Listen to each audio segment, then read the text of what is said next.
यास जन्मोजन्मी तुझा दास पंढरीचा वार करी वारी चुकवून दे हरी.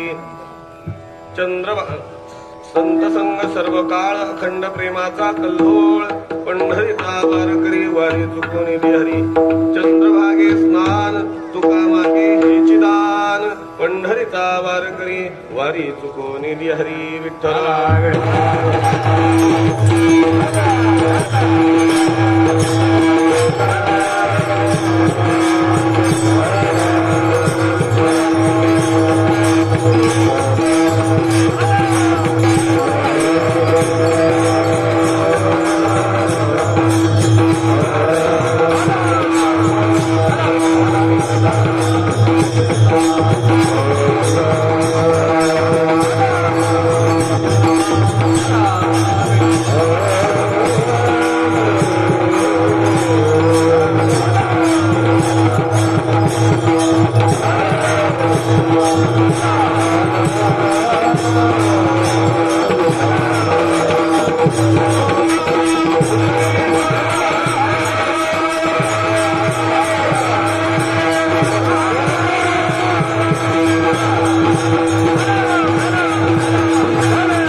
तरुण तुलसीमाला कंदरम कंजनेत्रम सदैवलहासं श्रीविठ्ठलं चिन्तयामि.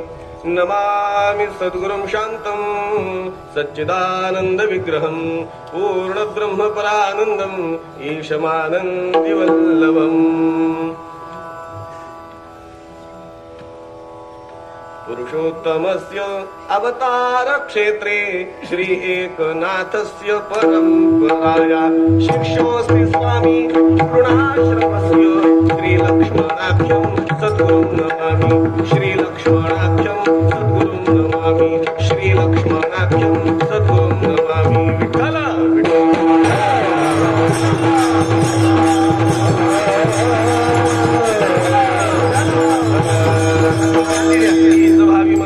जन्मोजन्मी तुझा दास पंढरीचा वार करी वारी चुकवून दे हरी.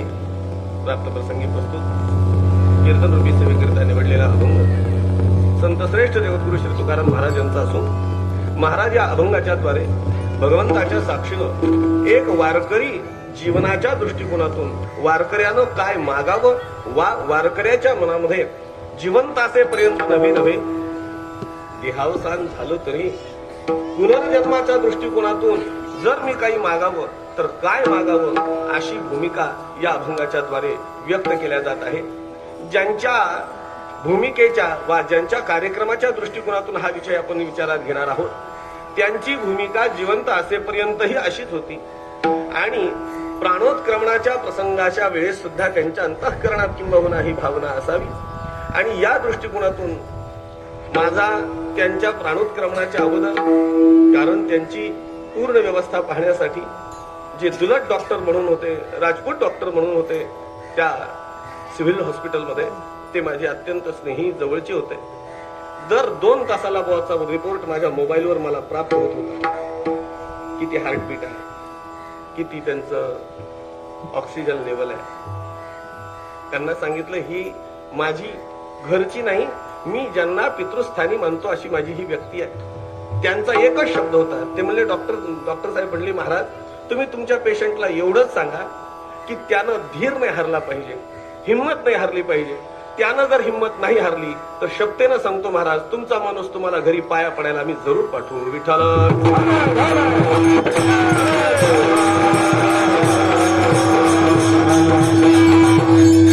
परंतु दैव दुर्विलास ज्याचं त्याचं मरण ज्याचं त्याचं जीवन सगळ्या गोष्टी निश्चित आहेत. एक सुभाषितकार लिहितात आयुः कर्मच वित्तंच विद्या निधनमेवच पंचैतानि सृज्यन्ते गर्भस्थस्यैव देहिनः.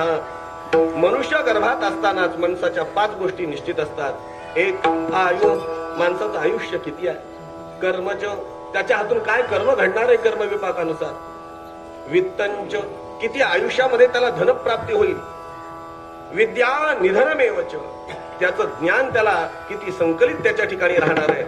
निधनमेवच, आणि तसंच त्याचं मरण कसं होणार आहे.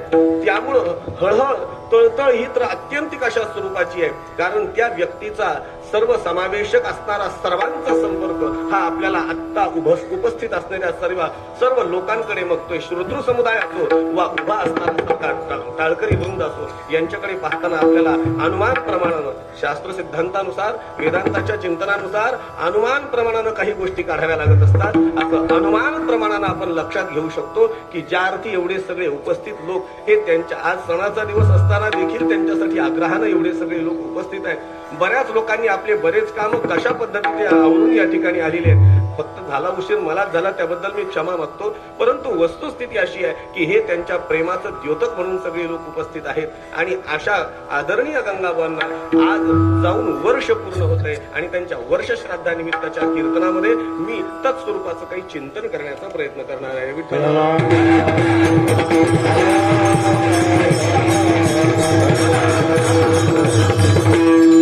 भक्त ही एक अवस्था आहे, लक्षात घ्या. भक्त ही एक अवस्था आहे आणि त्या भक्त अवस्थेवरती जो पोचतो ना, त्या भक्त अवस्थेला पोचल्यानंतर प्रत्येक भक्ताची जी एक भावभावना निर्माण होते अंतःकरणामध्ये, ती एकच स्वरूपाची असते. पुराणामध्ये तुम्ही अगदी आद्य भक्तापासून, आमच्या भक्त प्रल्हादापासून पहा, ते आज तागायत आम्ही आतापर्यंत ज्यांच्या वाङ्मयाचा यथोचितपणे अत्यंत परिशीलन करतो ते आमच्या जगद्गुरु तुकोबरायांपर्यंत पहा. सर्व साधू संतांचा जर आम्ही विचार केला तर सर्वांच्या विचारामध्ये एक साम्यता अशा स्वरूपाची आहे. जसं आमच्या प्रल्हादासाठी भगवान परमात्मा प्रकट झाले, त्यावेळेस त्या प्रल्हादानं त्या देवानं इच्छा व्यक्त केली की प्रल्हादा तू काही माझ्याकडे मागावंस. त्यावेळेस प्रल्हादानं सुद्धा मागण्यासाठीचा निषेध व्यक्त केला आणि जर काही प्रवृत्ती निर्माण केली असेल तर ती प्रवृत्ती ज्या स्वरूपाची होती तीच प्रवृत्ती जगद्गुरु तुकोबरायांच्या अंतःकरणामध्ये आहे. तीच प्रवृत्ती त्या अभंगाचा वारसा घेऊन तुम्ही आम्ही जे आज जगतो आहोत वा परिशीलन करतो आहोत, या वारकरी संप्रदायात प्रचलन करतो आहे. तुमच्या आमच्या सुद्धा अंतःकरणात ज्या दिवशी सिद्धता येईल, मी बोलतोय माझ्या शब्दाकडे लक्ष द्या, ज्या दिवशी आपल्या अंतःकरणात ती वारकरी संप्रदायाची साधनाची सिद्धी प्राप्त होईल, त्या दिवशी ती सिद्धी स्वरूपाला आपण प्राप्त झालो, भक्त स्वरूपाला प्राप्त झालो, तर त्या दिवशी आम्हाला भगवंतानं विचारो वा सामान्य जनानं विचारू. लक्षात ठेवा, जनार्दनानं विचारू वा जनानं विचारू. जर तुम्हाला काही पाहिजे तर त्याच्या मुखातून जे शब्द निघाले पाहिजे ते म्हणजे अभंगाकडे आहे.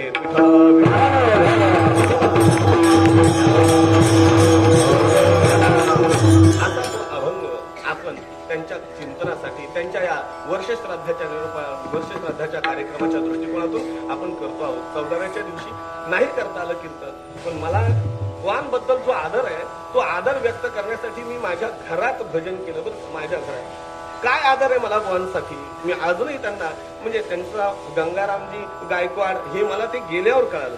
मला अगोदर फक्त एकच माहिती म्हणजे गंगाबुवा विठ्ठल.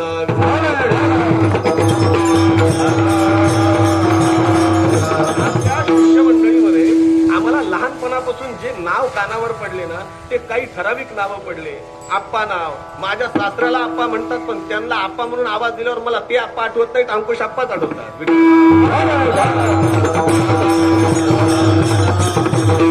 नाना हा शब्द, नाना म्हणल्यानंतर सूर्यकांत नाना सुद्धा माझ्या वैयक्तिक माझ्या लक्षात येत नाही, नारायण नाना लक्षात येतात, कारण या लोकांची अशी छाप आमच्यावर आहे. तसं आदरणीय गंगाबाईंची सुद्धा माझ्या जीवनात एक विलक्षण छाप पडली.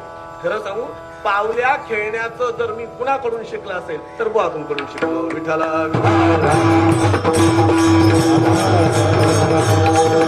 परमार्थाबद्दल आता एक सहज कोटी सुचली म्हणून सांगतो. पहा, परमार्थाबद्दल आवड, योग्य गुरुची निवड आणि भजनासाठी सदैव सवड म्हणजे गंगाबा. विठ्ठला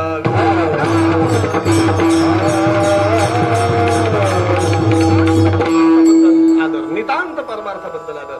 नेहमी करता बोलण्याच्या पद्धतीमध्ये नेहमी करता असं होतं, तुम्हाला सांगतो बरं का बा, सांगतो बरं का, असं बरं का, म्हणजे बोलण्याचा हो एवढंच नाही,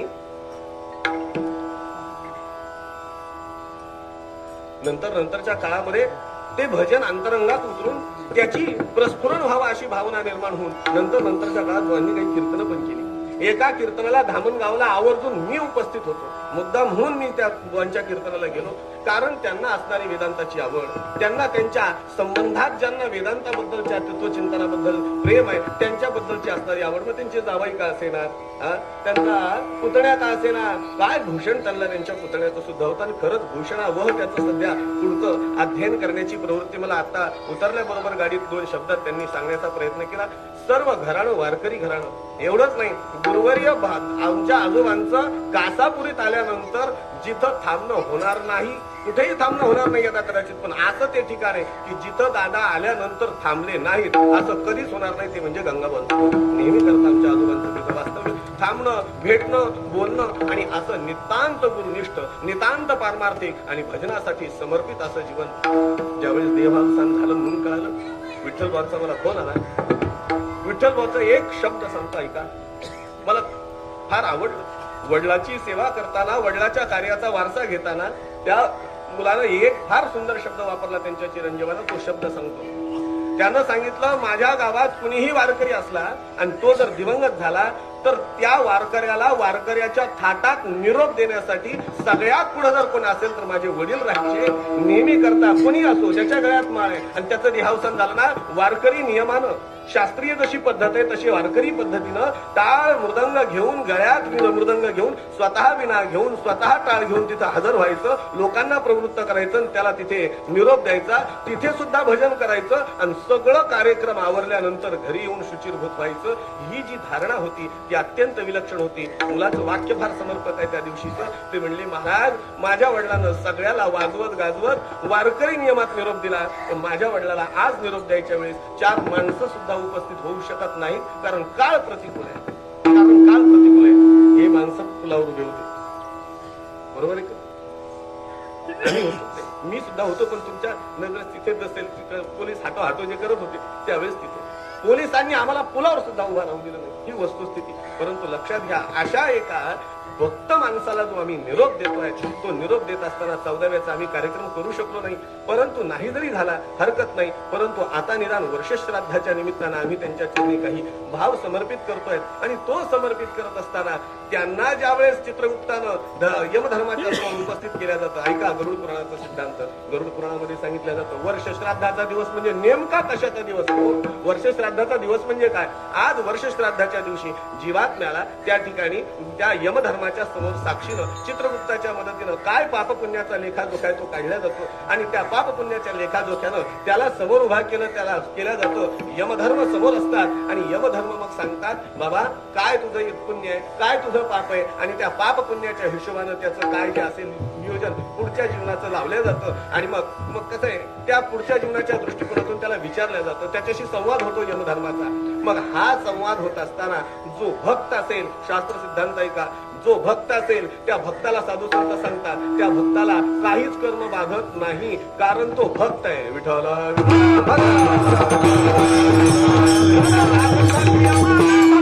संचित नाही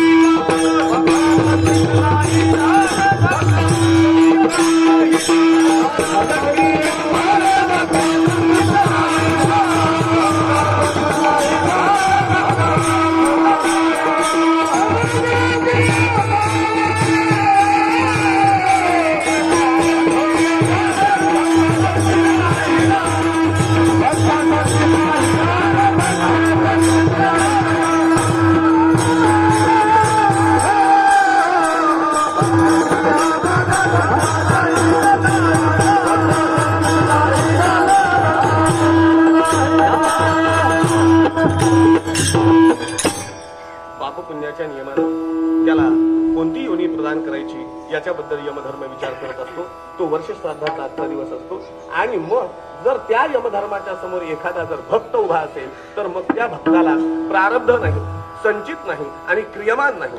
जर ह्या तिन्ही कर्माचा जर त्याला बाध नाही, मग तिन्ही कर्माचा बाध नसेल तर मग त्याला आता योनी कोणती प्रदान करायची असा प्रश्न धर्मराजाच्या मनात, यमधर्माच्या मनात असतो. कारण जे पुढचा जन्म द्यायचा असतो ते पूर्ण त्यानं केलेल्या कृतकर्माच्या विचारावर केला जातो बरं का. कारण काय शास्त्र सिद्धांत सांगतात ना, सुखस्य दुःखस्य नको पिदाता परो ददाती ती कुबुद्धिरेषा अहम करोमी ती वृथा ज्ञानस्थ स्वकर्म सूत्र ग्रथितो ही लोक. जगामध्ये प्रत्येक मनुष्य आपल्या स्वकर्म सूत्रानं बांधला गेलेला आहे. जसा क्षेत्रमासाद्य कर्षक, शेतकरी शेतामध्ये जे बी पेरतो ना, यादृशं वपते बीजं क्षेत्रमासाद्य कर्षकः सुकृते दुष्कृते वापी तादृशं लभते फलम. जसा शेतकरी शेतामध्ये बी पेरतो, पेरलेल्या बियाच्या बियाण्यामध्ये असणारं जे सामर्थ्य, त्याच सामर्थ्य स्वरूपानं आम्हाला त्याचं फळ प्राप्त होत असतं. तसं मानवी जीवनामध्ये त्यानं केलेलं एकंदर कृतकर्म जे असतं, त्या कृतकर्मानुसार त्याचा जो कर्मविपाक असतो, त्या कर्मविपाकानुसार जे सुखदुःख निर्माण होतं, त्या सुखदुःखाच्या सिद्धांतानुसार त्याला पुढची योनी दिल्या जाते. या सगळ्यांचा अंततोगत्वा निष्कर्ष एकच सांगतोय का, कारण भक्ताच्या ठिकाणी न करतो कृतकर्म आहे. ज्याच्या ठिकाणी वर्तमान क्रियेचाच बाध नाही, त्याच्या ठिकाणी त्याचं संचित निर्माण होणार नाही. आणि जिथे वर्तमान कर्म घडत नाही, जिथे त्याचं संचित बनत नाही, प्रारब्धानं म्हणजेच निष्कर्षानं त्याचं प्रारब्ध निर्माण होत नाही. विठ्ठल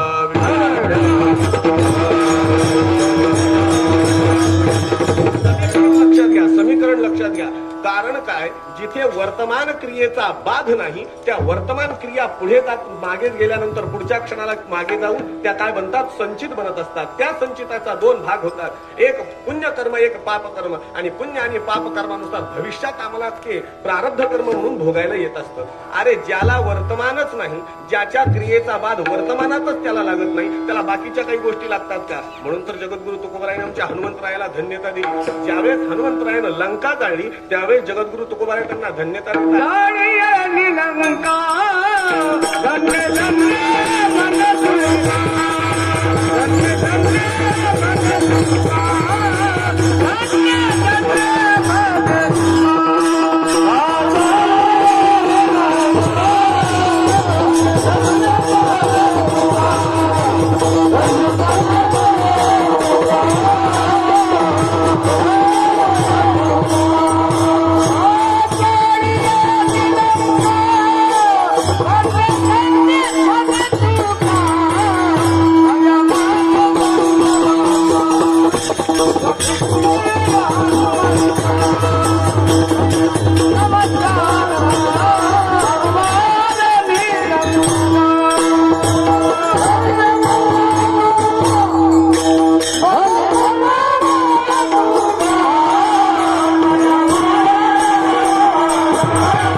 धन्य धन्य म्हणे तुका. जगद्गुरु तुकोबाराय आमच्या हनुमंतरायाला धन्यता देतात. मला सांगा, जर एखाद्याचा जर गोठा असेल त्याला जर आग लावून दिली तर चांगलं म्हटलं जाईल का? कोणी नाही म्हटल्या जाणार. बरं, त्यातल्या त्यात त्याच्यामध्ये काही जर जीवांची हत्या झाली तर चांगलं म्हटलं जाईल का? नाही म्हटल्या जाणार. कारण जीव हत्येचं पातक लागू शकतं. मग आमच्या हनुमंतरायानं भर दिवसा पूर्ण लंका जाळली. त्याला लंकेला ज्यावेळेस प्रज्वलित केलं त्यावेळेस सगळ्या लंकेमध्ये काही एक माणूस नव्हता असं होतं का? सगळं गाव का ओस पडलं होतं का लंका? आता काहीतरी जीवाचा बाध झालाच असेल ना, काहीतरी जीव मेलेच असतील ना. अहो, दररोज आमच्या हातून झाडण्यातून जीव मरतात म्हणून अग्नीला हवन करायला सांगितलंय शास्त्रानं. आमच्याकडून पाणी गाळण्यातून जीव मरतात म्हणून आम्हाला हवन करायला सांगितलंय शास्त्रानं. आमच्याकडून कांडत असताना जीव मरतात म्हणून आम्हाला हवन करायला सांगितलंय शास्त्रानं. मग मला सांगा, एवढे जीव मेले असतील, काही आपल्याकडून अनाहूतपणे काही जणांची हत्या होते तर दोष प्रीत्यर्थ आम्हाला वैश्वदेवादी पूजन शास्त्रानं सांगून दिलं. मग मला सांगा, तिथं एवढे जीव मारले गेले असतील, मग तेवढ्या जीव मारल्याबद्दलचं पातक आमच्या हनुमंतरायाला लागायला पाहिजे होतं ना.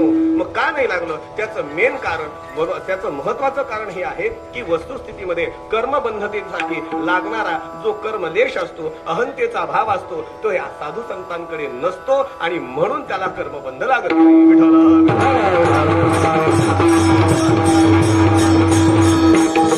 अरे प्रारब्ध क्रियमान भक्ता संचित नाही जाणे, त्यामुळे की ज्यामुळे त्यांच्याकडे कर्म ते अहंतेचा भाव नाही. जिथे अहंता नाही तिथे बाकी सगळ्याच गोष्टी विरून जातात आणि म्हणून अशा स्वरूपाचा जो भक्त असतो त्याला पाप पुण्यात्मक कुठलाच भाव प्रदान करतो.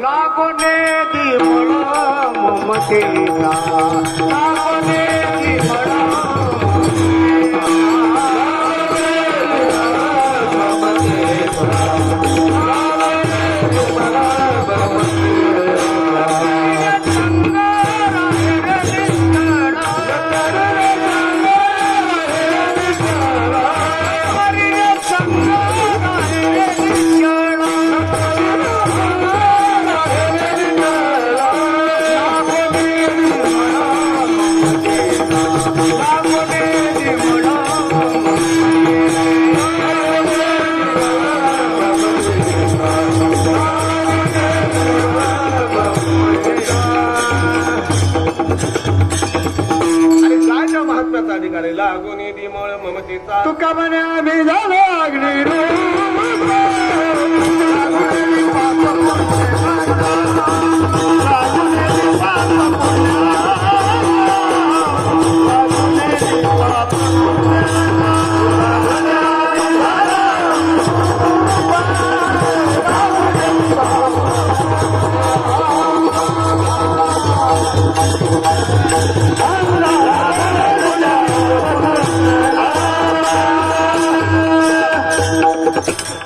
अगदी क्रमाक्रमानं बरोबर प्रमाण आहेत बरं का.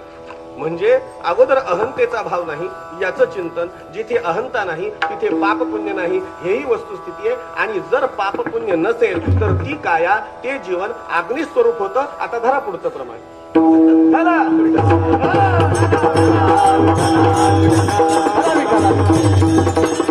आम्ही तत्स्वरूपानं तेज वलयांकित ब्रह्मस्वरूपाला आम्ही जणू प्राप्त झालो असल्या कारणानं त्यांच्याकडून घडणारं सर्व पाप पुण्य काही शिल्लक राहत नाही. त्यांच्याकडे अहंता शिल्लक नसते. असा भक्त असा भावनिक व्यक्ती ज्यावेळेस साधक असा त्यांनी जीवनभर केलेली साधना आहे तो जेव्हा यमधर्माच्या समोर उभा असतो त्यावेळेस मग यमधर्म म्हणतो बारा आता तू तर तुझ्या ठिकाणी भक्तत्व आहे. भक्तत्व असल्या कारणानं तुला पाप नाही तुला पुण्य नाही. पाप नाही आणि पुण्य नाही म्हणून पुढच्या जन्मासाठीची जी काही शिदोरी तुझ्याकडे तयार व्हायला पाहिजे ती नाही. मग आता पुढचा जन्म तुला द्यावा कोणता असा माझ्याकडे प्रश्न आहे. आता असा मला विचार करावासा वाटतो की काय कुठला जन्म तुला प्रदान करावा. मग त्यावेळेस त्याला स्वातंत्र्य राहतं त्या भक्ताला बरं का. त्या भक्ताला स्वातंत्र्य राहतं की बाबा मी तुला स्वातंत्र्य देतो. तुला काही जर पुढच्या जन्माच्या दृष्टिकोनातून जर काही मागायचं असेल तर तू मागू शकतोस. तसा जन्म जर आवश्यकतेनुसार तुला द्यायचाच ठरला तर आम्ही द्यायला समर्थ आहोत. काय पाहिजे तुला सांग. आणि ज्यावेळेस असा भक्त यमधर्माच्या समोर उभा राहील त्यावेळेस तो भक्त काय म्हणेल हे अभंगाच्या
आपल्याला किंबहुना सारखं पुराणामध्ये कीर्तनामध्ये ऐकून ऐकून अशी भावना झालेली असावी की म्हणजे मी चिंतन म्हणतोय बरं का असं आपल्याला यदा कदाचित वाटत असावं की यम नावाची देवता ही फक्त प्राण घेणारी देवता आहे. नाही, यम नावाची देवता ही ज्ञान देणारी देवता आहे. जरा चिंतन करा. आता श्याम महाराज अभ्यास करणारे एक आपल्या घरातलं व्यक्तिमत्व आहे. आता त्यांना कठोपनिषदाचं अध्ययन किंवा वाचन किंवा श्रवण त्यांच्याकडे घडलं असेल. महाराज मंडळी उभे आहेत, सगळी महाराज मंडळी आहेत, यांना सुद्धा त्याच्या दृष्टिकोनातून चिंतन घडलं असेल. कठ नावाचा एक उपनिषद आहे. 10 उपनिषदेत आमच्या ह्या हिंदू संस्कृतीनं मान्यता दिली आहे. तशी 108 उपनिषद आहेत. ईशकेन कठ प्रश्न मुंड मांडुक्य ऐतरीय तैतरीय शतपथ गोपथ ताड्य आणि षडविंश असे काही त्यांची नावं आहेत. आणि मग हे जे काही उपनिषद आहेत ना, या उपनिषदामध्ये कठ नावाचं एक उपनिषद आहे. या कठ नावाच्या उपनिषदामध्ये नचिकेत नावाचा मुलगा जो वय वर्ष 5 आहे, त्या 5 वर्षाच्या वयाच्या वडिलानं काय केलं, विश्वजित नावाचा यज्ञ केला.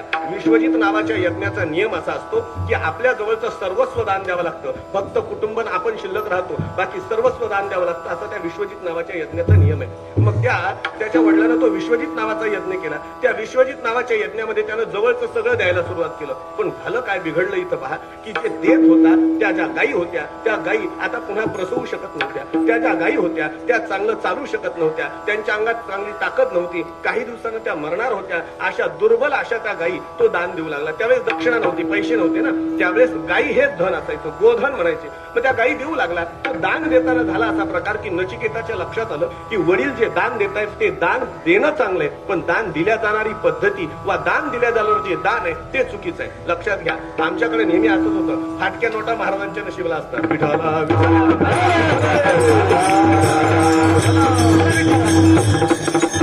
माझ्याकडे 3-4 नोटा अशा आहेत की त्या चालतच नाहीत. कारण इकडून 10चा तुकडा जोडलेला आहे, तिकडून 20चा तुकडा जोडलेला आहे. देणाऱ्याला कळत नाही, घेणाऱ्याला कळत नाही, काय म्हणून द्यावं काय म्हणून घ्यावं. विठ्ठल आपण दान नीट केलं पाहिजे, व्यवस्थित केलं पाहिजे. योग्य दान दिलं तर ते तिथपर्यंत पोहोचतं. अन्यथा त्याचा ऱ्हास होतो, काही उपयोग होत नाही त्याचा. यानं लक्षात घेतलं की आपल्या वडिलांचं हे चुकतंय. पण जुना पद्धतीचा काळ असा नव्हता की वडिलांचं चूक तोंडावर काढायची. वडिलाची चूक सावरण्याचा प्रयत्न कसा करावा म्हणून त्यानं सारखं वडिलाला मध्ये प्रतिबंध निर्माण करण्याचा प्रयत्न केला. बाबा काय करता, त्यांनी सांगितलं विश्वजित यज्ञाच्या नियमानुसार सगळं दान देतो. असं आहे का, मग काय काय तुमची संपत्ती, म्हणजे सगळीच माझी संपत्ती आहे. बर, मग विश्वजित यज्ञाचा पहिला नियम सांगतो ऐका. विश्वजित यज्ञाचा पहिला नियम आहे, जे सगळ्यात जास्त आवडतं ते पहिल्यांदा दान द्यावं लागतं. जे सगळ्यात जास्त आवडतं. उदाहरणार्थ आम्हा महाराज लोकाला आमचं कीर्तन जास्त आवडत असेल, आम्हा महाराज लोकाला कीर्तनानंतरचं पाकिट जास्त आवडत असेल, आम्हा महाराज लोकाला आमची गाडी आवडत असेल, आम्हा महाराज लोकाला जे आवडत असेल ते अगोदर दान द्यावं लागेल. म्हणून आम्ही कोणी तो यज्ञ करत नाही बरं का. मग ते दान द्यायचं. तो म्हणला मग बाबा तुम्हाला सगळ्यात जास्त काय आवडतं, म्हणजे तू आवडतो. म्हणला मग मला दान द्या.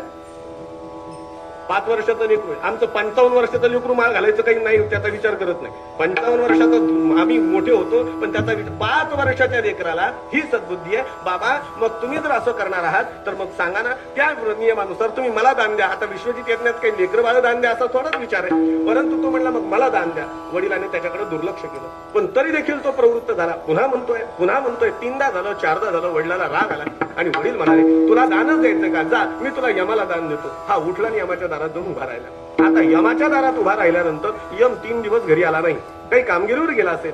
मग 3 दिवसानं ज्यावेळेस हा मुलगा दारात पाहिला, यमानं हात जोडून विनंती केली. म्हणले एकतर ब्राह्मणाचा मुलगा 2-3 दिवस माझ्या घरी येऊन थांबला. अरे विनमुख अतिथी गेल्यानंतर तो आपलं सर्व सुकृताची संपत्ती नष्ट करतो. या सिद्धांतानं हे बाबा मी तुला 3 वरदान देतो, मागून घे काय मागायचं ते. विठाला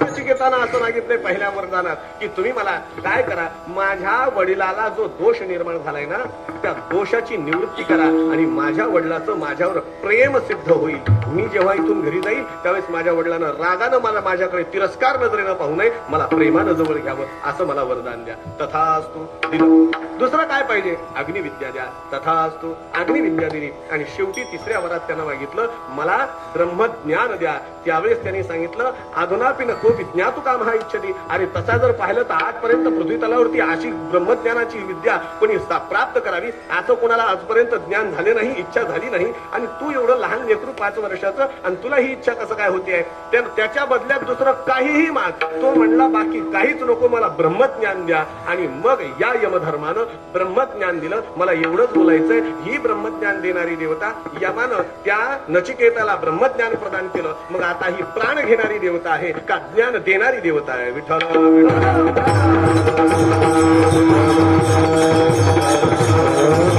ही यमदेवता ज्ञान प्रदान करणारी देवता आहे. अजून पुढे सांगतो ऐका, हे आम्ही सावित्रीचं आख्यान ऐकतोय की नाही, हे सावित्रीची आख्यान आहे की नाही, म्हणजे सत्यवान सावित्रीची कथा. आपलं ते वडाचा दिवस असतो की नाही, ते काय वटपौर्णिमा आहे ना, वटपौर्णिमा.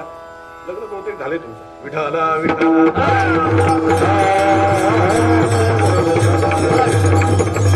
वटपौर्णिमेच्या दिवशी जातात आमच्या माता माऊल्या. नसल झालं तर तसं माझा शब्द माघारी घेतो बरं का, तसं काही राग होत नाही, कारण सध्या काही सांगता येत नाही.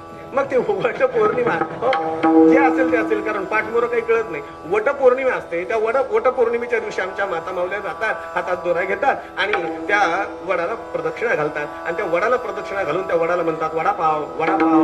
म्हणजे वडा तू मला पाव, जसं त्या सावित्रीला पावलास तसा तू मला पाव, असा आपले भाव असतो. त्या सावित्रीनं या वडाची प्रदक्षिणा करून म्हणा, पूजा करून ते संबंध आहे तो सांगितला. तो त्याला सोडा. मला एवढंच माहिती, ही जी सावित्री आहे ना, या सावित्रीनं ज्यावेळेस आपल्या सत्यवानाचा प्राण घेऊन जाणाऱ्या यमाला अडवलं किंवा त्याच्या मागे अनुगमन करण्याचा प्रयत्न केला, त्यावेळेस यमानं तिला थांबवलं आणि सांगितलं, हे बघ, ज्याचं प्राणोत्क्रमण झालं नाही त्याला आमच्या सोबत येता येत नाही, तू येऊ नको. तिनं सांगितलं, हा माझा पती आहे, मी याच्यासोबत येणार आहे. मग त्यावेळेस तिनं सांगितलं, तू तिथं त्यानं जे ज्ञान दिलंय ना, लक्षात घ्या, ते जर वाचलं तर कळेल की ते जे ज्ञान दिलंय यावरून यम ही प्राण घेणारी देवता नसून ज्ञानदायिनी देवता हे सिद्ध होतं. विठ्ठल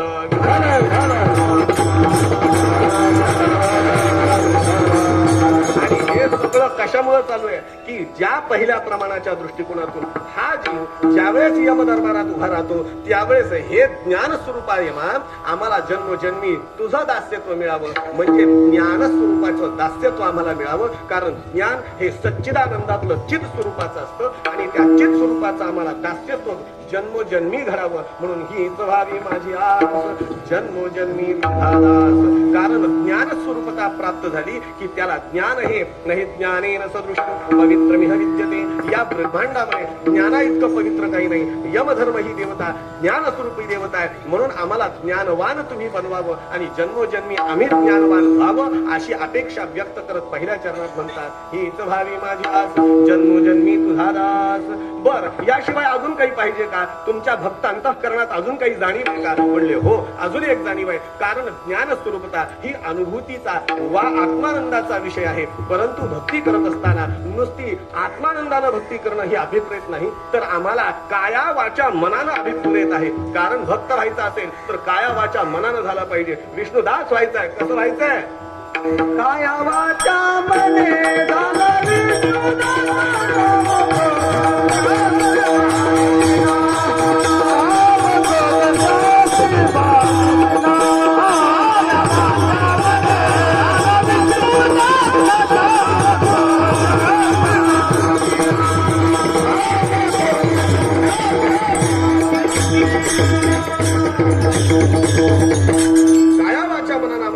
व्हावं लागेल. कायेनं अर्थात आम्हाला कायेनं काहीतरी त्या ठिकाणी आराधना करावी लागेल. आम्ही भक्त आहोत या दृष्टिकोनातून. वाचेनं सुद्धा आम्हाला भक्त या दृष्टिकोनातून काहीतरी साधना त्या ठिकाणी मंत्रद्वारे भजनद्वारे करावी लागेल आणि मनानं सुद्धा सदैव आम्हाला त्या ठिकाणी करावं लागेल. मग आता मला सांगा, आम्हाला जगद्गुरु तुकोबरायांनी ही भावना व्यक्त करण्यासाठी दुसऱ्या चरणामध्ये महाराज म्हणतात,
पंढरीचा वारकरी वारी चुकवणे हरी. परमेश्वरा, आम्हाला या परमेश्वराची हरीची वारी आमची चुकू नये असं करावं. सध्याचा काळ फार प्रतिकूल आला. सगळ्यांच्या वाऱ्यावर निघून गेल्या, सगळे घरी बसलेले आहेत. कोरोनाच्या या काळामध्ये काही नाईलाज झाला, कुणाला घरातून सुटता बाहेर पडता नाही आलं. परंतु वस्तुस्थिती अशी आहे, महाराज वर्णन करतात पंढरीचा वारकरी वारी. हे ऊन तरी आपल्याला परमार्थात पुढे सरकायची संधी द्यायला लागले. विठाला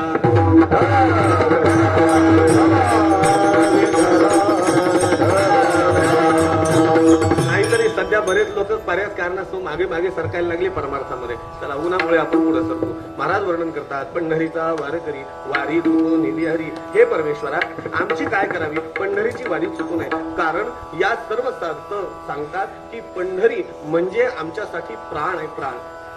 जसं सासरला गेलेली सासूरवाशिनी स्त्री असते, त्या सासूरवाशिनी स्त्रीला जसं माहेराला जाण्यासाठी ओढ असते, तसं आमच्या भक्ताला पंढरीला जाण्याची ओढ असते. आपुल्या माहेरा जाईन मी आता.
आपुल्या माहेरा जाईन आपुल्या माहेरा जाईन आता. मग आता आम्ही आमच्या माहेराला जाऊ. साधू संत समोरचे ऐकणारे विचारतील, महाराज अहो तुम्ही माहेराच्या गोष्टी करता. एक तर तुम्ही पुरुष आहात, पहिली गोष्ट. पुरुषाला माहेर असतं का? नाही. मी तर म्हणतो माता मावल्यांचं तरी बरं आहे, त्यांना सासर असतं, माहेर असतं. पुरुषाला तर काहीच नाही, सासर नाही, माहेर नाही, नुसतं फिरणंच असतं त्याच्या नशिबामध्ये. काही त्याला दुसरं काही पर्याय त्याच्या जीवनात नसतो. ठीक आहे, अहो महाराज तुम्ही म्हणता तुम्ही तर पुरुष आहात आणि पुरुष असताना तुम्ही माहेराच्या गोष्टी करता. बरं ठीक आहे, तरी आम्ही मान्य करू. कारण या ब्रह्मांडामध्ये फक्त एकमेव भगवान परमात्मा पुरुष आहे आणि बाकी सर्व स्त्रिया आहेत असं शास्त्र सिद्धांत आहे. त्याच्यामुळे तुमच्या ठिकाणी आम्ही स्त्रीत्व भाव मान्य करू. ठीक आहे, परंतु या स्त्रीत्व भाव मान्य करून सुद्धा आम्हाला तुम्ही सांगा ना, तुमचं माहेर तरी कोणचं आहे? माझे माहेर पंढरी, माझे माहेर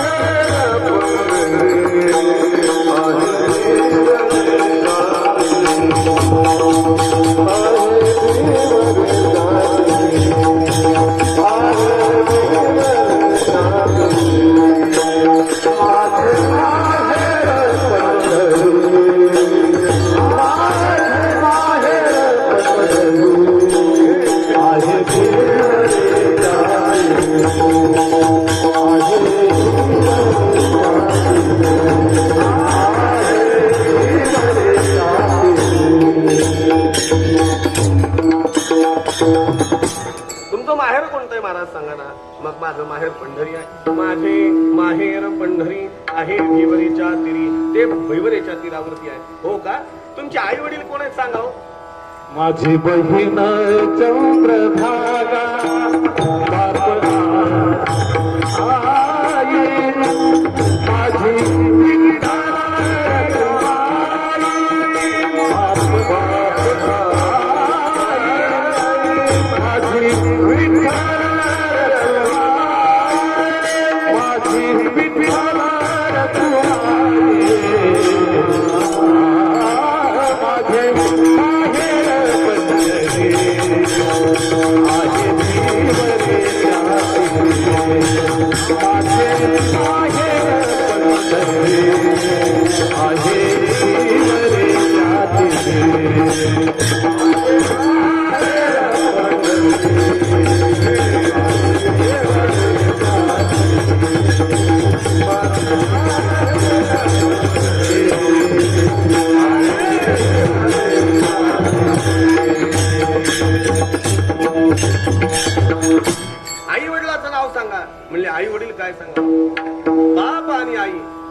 विठ्ठल रखुमाई, माझे विठ्ठल हे माझे पिता आहेत, रखुमाबाई माझ्या माता आहेत.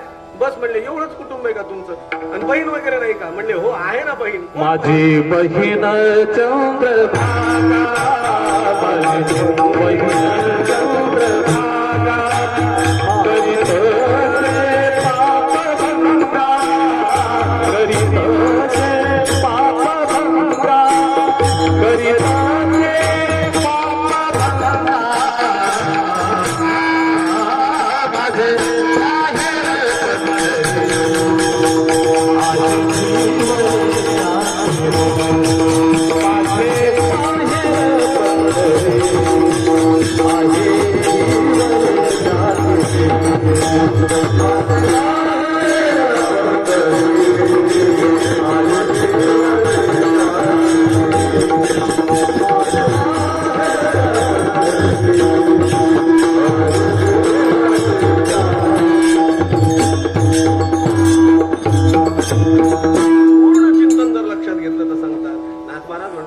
एका जनार्दनी शरण करी माहेरची आठवण. या सकळही गोष्ट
समोरचे काही अज्ञानी असतात अशात भाग नाही हो. समोर तुम्ही श्रोते बसता, तुम्ही काय अज्ञानी आहेत काय? महाराज माऊली ज्ञानोबा तुमच्याबद्दल लिहितात, प्रभू तुम्ही महेशांची मूर्ती आणि मी तुम्हाला अर्चित तुझे भक्ती. तसा जर विचार केला तर तुम्ही भगवान महेश्वराच्या मूर्ती. तुम्हाला काय माहित नसतं का? समोरच्या साधकानं साधू संतांना प्रश्न विचारलेत, अहो त्या पंढरीत येऊन जाऊन भगवान पांडुरंग सोडला तर दुसरं आहे तरी कोण? आणि तुम्ही म्हणतात सगळं गणगोत तिथे. ते म्हणले तो एकच आहे ना, तोच सगळ्या गणगोताच्या बरोबरीचा आहे. म्हणले कस काय? तुकोबरा याचं स्पष्टीकरण देतात पहा. विठ्ठल माया बाबा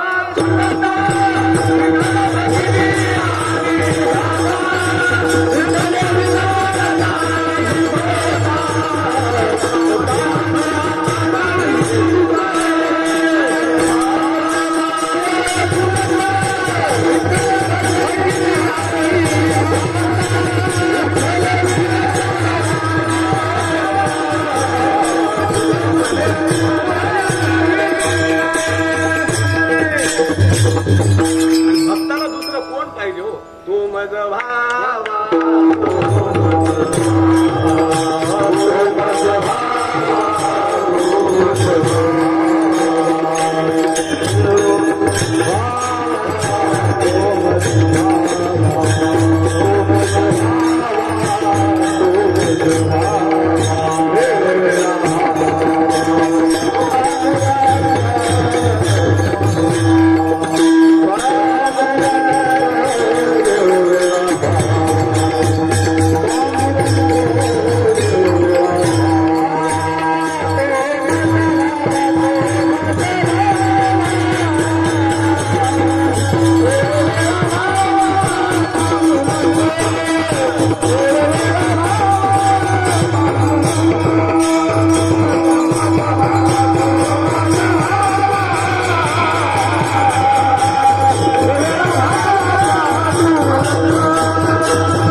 तो मज भावा तो मज वेळोवेळा भावा पांडुरंग आणि त्याची भेट घेण्यासाठी आम्ही भक्तीनं नामस्मरण करत काया वाचा मनाचं तप करण्यासाठी हे वारकरी वारीला निघत असतात. वारी या शब्दाचा अर्थ जरा लक्षात घ्या. वारकरी होणं आणि वारी करणं याच्यामध्ये वृ नावाचा धातू आहे. वृ नावाचा धातू आणि वृ धातूचा अर्थ होतो स्वीकारणे, त्याचं व्रत धारण करणे.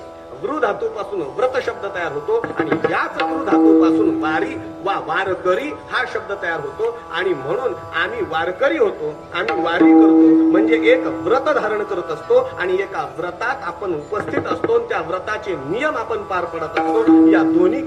या दोन्हीचं समीकरण जुळणं म्हणजे वारकरी होणं आणि म्हणजेच वारी करणं आहे.